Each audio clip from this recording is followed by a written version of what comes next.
샬롬 샬롬 샬롬 샬롬 샬롬 샬롬 내니 두려워 말아라 나의 아들 나의 딸아 안심하라 샬롬 샬롬 샬롬 샬롬 샬롬 샬롬 나의 평안을 주노라 세상과는 다른 평안 두려워 마라 샬롬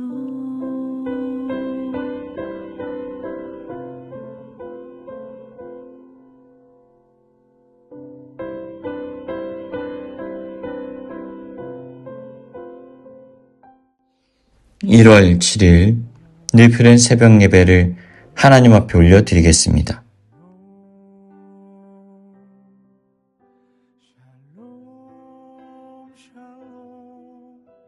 창세기 7장의 말씀을 중심으로 함께 말씀의 은혜 나누기를 원합니다. 우리가 잘 알고 있는 말씀이죠. 노아의 방주 그리고 홍수의 사건, 이것을 통해서 우리에게 큰 영적인 비밀들과 은혜를 깨달을 수가 있습니다. 아담과 하와 이후에 범죄한 인류가 결국 에덴 동산에서 쫓겨나게 됩니다. 그리고 그들은 자신들의 각자의 삶의 터전에서 생육하고 번성합니다. 그리고 문명을 만듭니다. 근데 이 문명은 결국 하나님이 더 이상 자신들을 보호하지 못한다는 불안함과 불확실성 속에서 시작되어진 모습들입니다. 그들은 서로 전쟁을 일으키고 사람을 죽입니다. 그리고 스스로를 영웅시하기 시작합니다. 문명이 발달되어지고 성읍이 높아져가고 모든 것들이 발전되어지는 모든 과정 속에서 그들은 범죄하고 타락한 인간의 본성을 드러내고 있습니다. 창세기 6장의 말씀을 보니까 이렇게 말합니다. 6장 5절 여호와께서 사람의 죄악이 세상에 가득함과 그의 마음으로 생각하는 모든 계획이 항상 악할 뿐임을 보시고 6절 보니까 또 이렇게 말합니다. 땅 위에 사람 지으심을 한탄하사 마음에 근심하셨다. 성경이 뭐라고 말씀합니까?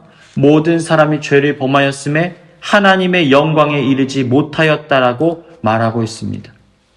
의인은 없나니 하나도 없다라고 성경은 말하고 있어요. 여러분 무엇을 의미합니까? 여러분 우리는 하나님 앞에서 죄를 지을 수밖에 없는 죄인이라는 거예요. 우리가 생각하는 모든 것들도 우리의 계획들도 결국 하나님의 뜻 안에 서기보다는 나의 인간적인 방법들, 세상의 것들, 육신의 정욕과 안목의 정욕과 이생의 사랑을 쫓아 살아갈 수밖에 없는 연약한 자들임을 우리에게 알리고 있는 것입니다. 그런데 중요한 사실이 있습니다. 주님께서 이 세상의 모든 것들을 보면서 그들을 지었음을 한탄하시고 슬퍼하시는데 8절 말씀 보니까요. 그러나 노아는 여호와께 은혜를 입었더라. 여러분 이것이 은혜, 이것이 복음입니다. 그럼 노아는 특별한 거룩함과 세상과 다른 구별됨이 있었기 때문에 은혜를 입었습니까? 여러분 그것은 아니에요. 인간의 본성이 죄악이기 때문에 그도 연약함이 있었을 것입니다. 그도 부족함이 있었습니다. 그러나 그를 구원하시고자 하시는 하나님의 뜻과 계획이 그의 삶에 자리하고 있었던 거예요. 우리가 그리스도인으로 하나님의 백성으로 오늘 이 자리에 나와 있는 이유가 무엇입니까? 우리 스스로가 아니라 주님께서 우리를 택하시고 은혜 베풀어 주셨기 때문입니다. 여러분 그 은혜를 깨달으시길 주님의 이름으로 축복합니다. 중요한 사실 한 가지는 사람들하고 관계가 없어요. 수없이 많은 사람들이 여전히 죄악과 세상 속에 머물러 있어도 주님께서는 노아 한 사람을 통하여서 구원의 역사를 일으키신 것처럼 오늘 우리의 삶에 이러한 구원의 은혜를 베푸시길 원하신다라는 거예요. 너는 복이 될지라. 여러분의 삶이 2026년 새해 하나님의 은혜의 충만함을 누리는 인생 되시길 축원합니다. 자, 그러면서 이렇게 말합니다. 9절 말씀 보니까 당대의 완전한 자라 그는 하나님과 동행하였다. 여러분, 여기서 오해해서는 안 되는 일이 있습니다. 9절에 보니까 노아에 대해서 지금 표현하는데 뭐라고 말합니까? 설명을 하는데 노아는 뭐라고요? 6장 9절입니다. 의인이요. 당대의 뭐라고요? 완전한 자라. 그리고 하나님과 동행하였다. 우리는 이것을 오해할 때가 있어요. 노아가 의인이고 완전한 자기 때문에 하나님이 동행하셨구나. 여러분, 이게 아니에요. 거꾸로입니다. 하나님께서 노아와 동행하셨기 때문에 그는 의인이었고 당대의 완전한 자가 될 수 있었습니다. 왜 그렇습니까? 하나님께서는 의로우신 분이에요. 하나님은 빛이 되십니다. 하나님께서는 사랑이십니다. 하나님은 거룩한 존재이십니다. 하나님께서 완전한 분이십니다. 그래서 그 안에 거하는 노아의 삶 자체도 의인이고 완전한 자로서의 삶을 살 수 있게 되어진 거예요. 그렇다면 여러분, 무엇을 구하고 무엇을 우리가 바라봐야 되겠습니까? 하나님과 동행하는 삶, 하나님과 함께 머무는 삶을 살아가야 돼요. 주님께서 나와 함께 하시고 동행하시고 그분이 그 길을 걸어가실 때 나도 따라 나서는 거예요. 사실 이 새벽 이 아침에 오늘 이 예배의 자리까지 나오는데 많은 어려움이 있었을 것입니다. 이불을 박차고 또 바람을 가르며 오늘 이곳까지 오는데 쉽지 않았을 거예요. 그런데 무엇을 느끼면 이것이 가능합니까? 주님과 동행하면 여기까지 올 수가 있는 거예요. 사랑하는 여러분, 이 영적인 감각을 회복하십시오. 하나님과 동행하시길 주님의 이름으로 축원합니다. 자, 그리고 나서 이제 이렇게 말합니다. 18절 말씀 보니까 너와는 내가 내 언약을 세우리라. 그래서 이 노아 한 사람하고 하나님하고 언약을 맺는 거예요. 내가 너희를 통해서 복을 주겠다. 너를 구원하리라. 내가 세상을 심판하는데 너의 가정과 너는 구원을 얻게 되리라. 하나님께서 친히 노아와 약속하시는 거예요. 노아에게 은혜를 베풀어 주시겠노라고 약속하시는 것입니다. 여러분, 우리의 삶에도 이러한 은혜가 있어야 돼요. 하나님의 역사, 하나님의 은혜, 하나님의 일하심이 우리의 삶에 넘쳐날 때 우리는 하나님의 영광 가운데 거할 수 있게 되어지는 것입니다. 자, 그리고 나서 우리가 잘 알고 있는 것처럼 이제 노아가 방주를 만들기 시작합니다. 근데 여러분, 그 방주를 어디다 만들었다고 말합니까? 이 높은 산 위에 만들었다는 거예요. 우리가 이론적으로 생각해 보면 그건 말도 안 되는 얘기예요. 온 동네의 사람들이, 마을의 사람들이, 주변의 사람들이 너무 기이한 그 모습을 보면서 그에게 찾아왔을 것입니다. 그리고 한마디씩 하지 않았을까요? 헛일이야. 그렇게 수고하지 않아도 돼. 그런 어리숙한 일이 어디 있어? 노아가 말합니다. 주님이 말씀하셨습니다. 주님이 나에게 시키셨습니다. 여러분, 때때로 우리가 신앙생활하고 주님 말씀에 순종하는 것들을 바라보면서 세상의 사람들은 뭐라고 말하냐면 헛일이라고 말하는 거예요.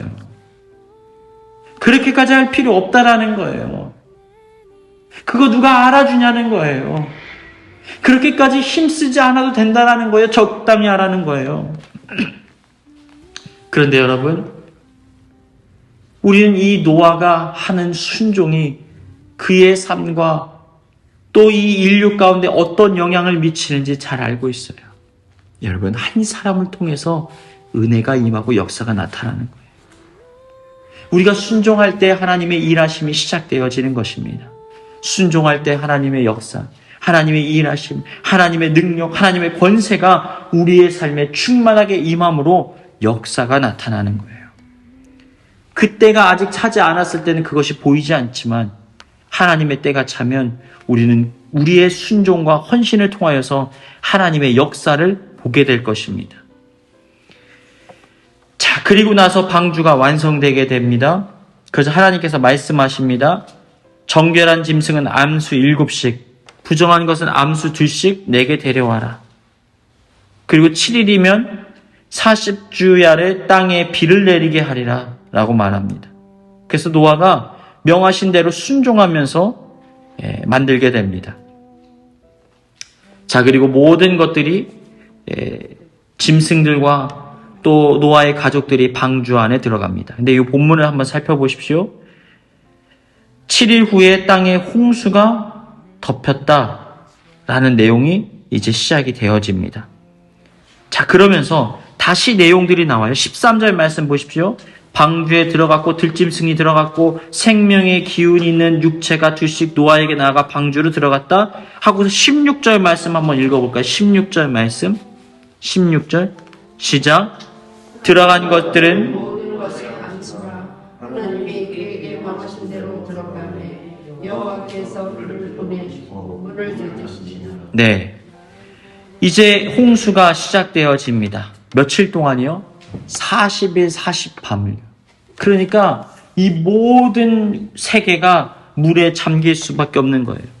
높은 곳으로 사람들이 피해 올라가지만 그 높은 곳마저도 다 물에 잠겨들게 되어집니다. 근데 여러분 한번 생각해 보세요. 이 방주, 노아가 40일 동안 빗소리를 들으며 방주 안에 들어가 있었을 거예요. 물이 점점 불어오는 것을 느끼고 배가 떠오르는 것을 느꼈을 것입니다. 그리고 40일 40밤을 그 물 위에서 떠다니는 그 방주 안에서 두려움과 근심과 염려를 느끼지 않았을까요? 네, 여러분, 그렇지 않았다라는 거예요. 우리가 읽은 이 말씀을 다시 한번 가만히 묵상해 보십시오. 하나님은 지금 어디에 계십니까? 여호와께서 그를 들여보내고 문을 닫으신지라. 우리는 이 본문을 이렇게 생각할 때가 있어요. 밖에서 하나님께서 문을 닫으시고 노아는 방주 안에 머물러 있는 거예요. 여러분, 그게 아니에요. 지금 하나님은 노아와 함께 방주 안에 계시고 방주의 문을 닫으신 거예요. 여러분, 우리는 이것을 기억해야 돼요. 우리의 삶의 자리에 주님께서 함께 하시는 은혜가 임하기를 축복합니다. 지금 노아가 뭐라고 말했지요? 노아를 설명하면서 6장에 뭐라고 말합니까? 노아는 하나님과 동행하였다. 여러분, 이 방주 안에 이 정결한 짐승 7, 부정한 짐승 2쌍씩, 지금 이 모든 방주 안에 질서를 운행하시는 분은 누구세요? 노아가 아니에요. 주님이 하신 거예요. 그들에게 생명의 기운을 붙드시고 그들을 돌보시고 그들이 두려움과 염려 가운데 처해 있을 그때에 하나님께서 방주 안에 거하심으로 말미암아 노아에게 새 힘을 공급하시고 은혜를 공급하시고 역사하셨다는 거예요.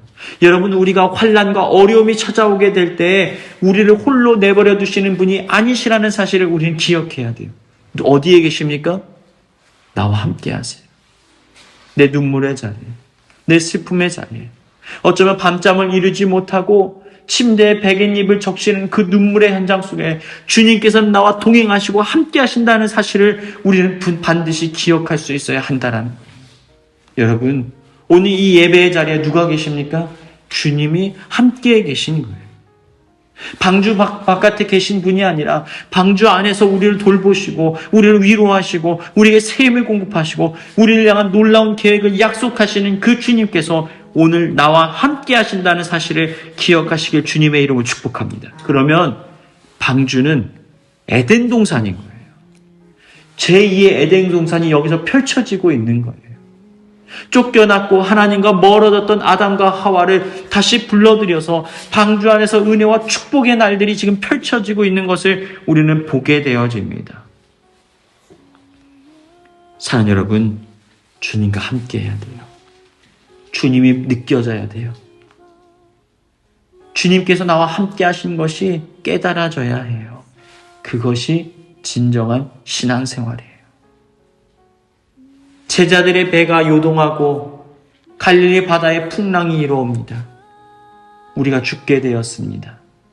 그때 주님께서 물 위를 걸어오세요. 그리고 제자들의 배를 잠잠케 하십니다. 여러분, 주님이 계시면 은혜가 임하고 평안해지는 거예요. 우리의 삶에 문제가 있다면 우리는 스스로 점검해 봐야 됩니다. 주님 어디에 계십니까? 주님, 내 삶에 찾아오세요. 내 가정에 찾아오세요. 내 사업장에 찾아오세요. 나의 삶에 찾아오세요. 나의 영혼 가운데 찾아오세요. 나의 자녀들 가운데 찾아가 주세요. 여러분, 이러한 기도가 여러분의 삶에 응답되어지길 주님의 이름으로 축복합니다. 여러분 한번 생각해 보세요. 이 방주를 가만히 생각해 보면요, 방주는 추진체가 아니에요. 앞으로 나아가는 배가 아니에요. 우리의 인생하고 너무나 꼭 닮아 있어요. 우리가 무언가 부단히 노력하고 애를 써서 노를 저어서 앞으로 인생을 헤쳐나가는 것이 아니라 주님께서 우리의 삶을 인도하시는 것만큼 우리는 그 앞으로 나아갈 수 있게 되어지는 거예요. 여러분 한번 생각해 보세요. 이 방주랑 똑같은 어원을 쓰는 것이 어디서 나오냐면, 모세가 그 나일강에 던져질 때 썼던 이 작은 광주리, 거기 똑같은 단어가 히브리어로 쓰여집니다. 근데 여러분 한번 떠올려 보세요. 그 어린 아이를 광주리에 닮아서 물에 띄웁니다. 그 모든 것들이 누가 어떻게 주관할 수가 없어요. 그냥 물살에 떠밀려 갈 뿐이에요. 누구도 그를 개입할 수 없고 돌볼 수 없어요. 어린 모세가 물 위에 떠 있습니다. 그런데 누가 역사하시는 거예요? 주님께서 역사하셔서 그를 지키시고 보호하시는 거예요. 그리고 애굽의 공주에게 그의 삶을 인도하십니다. 그래서 모세의 이름이 뭐죠? 물 위에서 건짐을 받은 자라는 거예요. 하나님의 은혜를 입은 자라는 뜻이에요. 여러분, 우리의 삶도 마찬가지예요. 우리는 세상의 물살에 떠밀려 갈 수밖에 없는 존재예요. 환경과 상황 가운데 우리는 쉽게 노출되고, 우리가 어찌할 바를 알지 못하고 우리는 풍랑에 바람 일듯 표류하는 삶을 살아갈 수밖에 없다라는 거예요. 그러나 누가 우리의 인생의 선장이 되시면, 주님이 내 인생의 주인이 되시고 선장이 되어주시면 우리의 삶은 평안하게 삶을 살아낼 수 있게 되어지는 것입니다. 여러분, 그렇다면 오늘 우리가 깨달아야 되는 건 뭐예요? 주님을 내 마음에 모셔드리는 거예요. 주님을 내 안에 모셔드리는 거예요. 주님께서 나의 삶에 찾아오셔서 나를 오늘도 주관해달라고 간구하는 거예요. 오늘 이 새벽, 이 아침 주님 앞에 간구할 때 이 한 가지를 기도하십시오. 주님, 내 인생에 찾아와 주세요. 밖에 계시지 마시고 내 안에 찾아와 주셔서 나를 인도해 주세요. 내 사랑하는 자녀들, 내 사랑하는 가정, 주님, 내 사랑하는 사업, 내 사랑하는 사역, 이 모든 자리에 주님 친히 찾아오셔서 진정한 주인이 되시고 우리를 돌보아 주세요. 그러한 은혜가 오늘 여러분의 삶에 넘쳐나길 주님의 이름으로 축원합니다. 이 시간 받은 말씀 붙들고 함께 기도하는 시간 갖도록 합니다.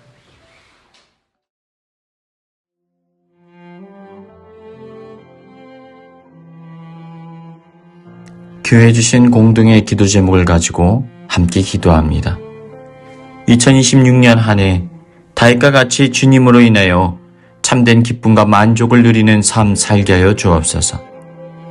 하나님께서 우리를 위하여 예비하신 크고 놀라운 은혜의 약속들이 성취되게 하여 주옵소서. 나를 돌보시고 지키시는 주님으로 인하여 흔들리지 않는 한 해 되게 하여 주옵소서. 우리를 푸른 교회를 향한 주님의 뜻을 분별하게 하시고 주님의 뜻만이 온전히 이루어지게 하여 주옵소서. 다 같이 기도하시겠습니다. 그의 지혜 무궁하며 인자는 영원하도다. 상한 자들 고치시